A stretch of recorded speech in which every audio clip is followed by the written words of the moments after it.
Bismillahirrahmanirrahim. Assalamualaikum warahmatullahi wabarakatuh.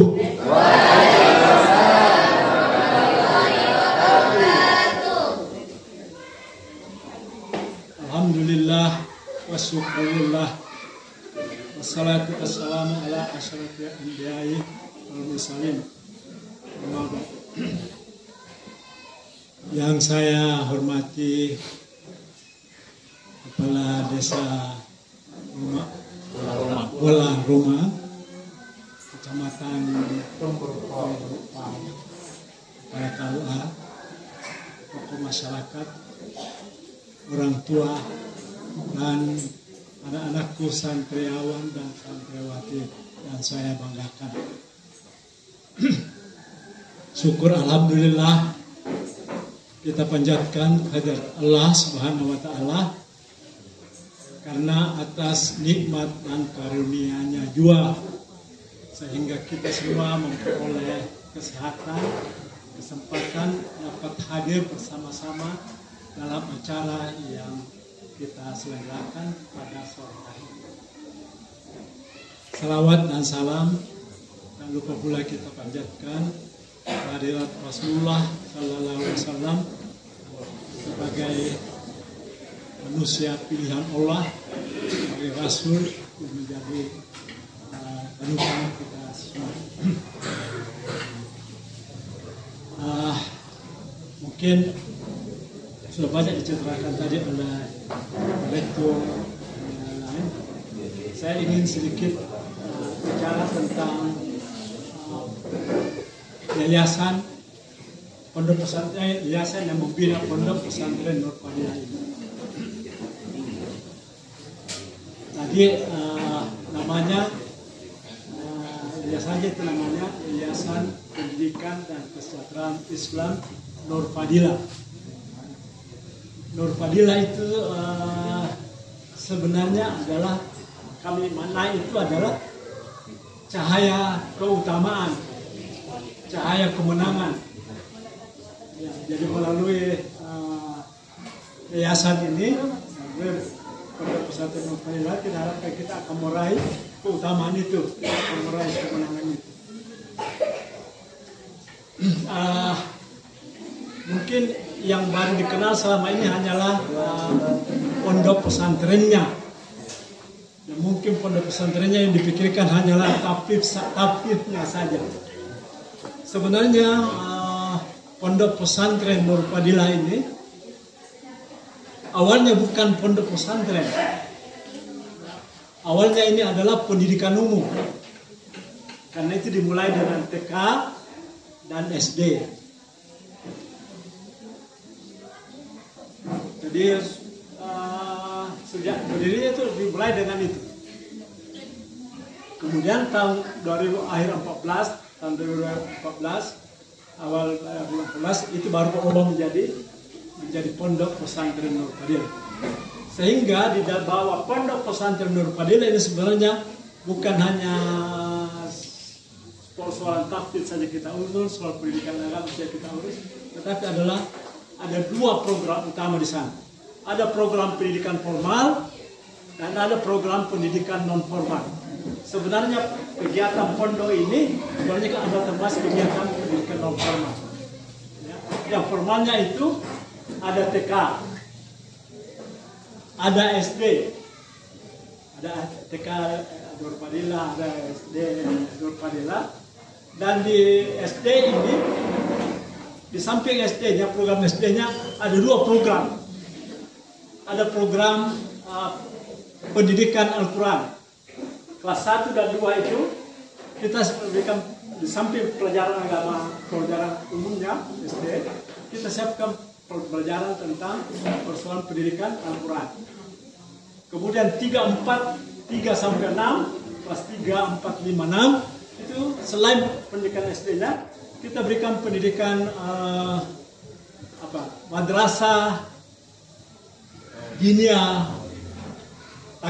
takmilia awalnya. Kemudian sesudah itu baru ada MTS. Ini pendidikan formal semua. Dan yang terakhir ya masih baru 2 tahun adalah sekolah menengah kejuruan.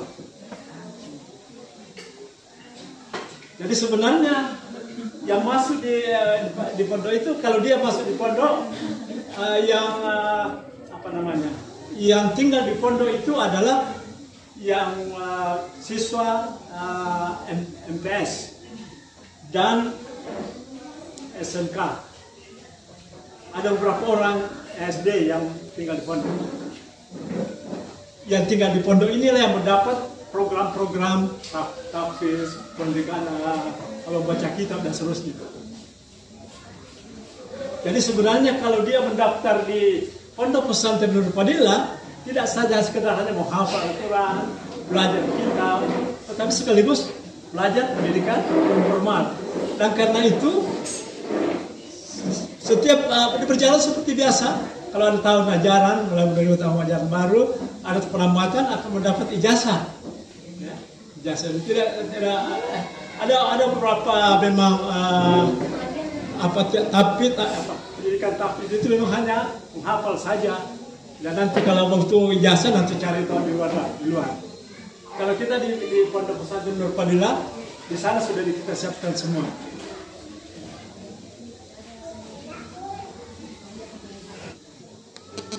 Ya, jadi perlu kami sampaikan juga bahwa Pondok Pesantren Nur Fadilah itu sebagai satu lembaga, saya istilahkan adalah sebagai lembaga pendidikan dan lembaga dakwah. Jadi ada 2 hal di situ, lembaga pendidikan dan lembaga dakwah. Lembaga pendidikan adalah untuk menjelaskan anak-anak kita semua. Lembaga dakwah untuk melibatkan kita semua. Ya. Karena kita semua ini khalifah yang harus berdakwah. Dan karena itu di Pondok Pesantren Nur Fadilah, posisi kita di sini kita sama. Ya, dalam posisi mana itu kita sama? Posisi kita sama dalam hal bahwa kita semua ini adalah stakeholder daripada Pondok Pesantren Nur Fadilah. Apa itu stakeholder? Ya, pemangku kepentingan. Ya.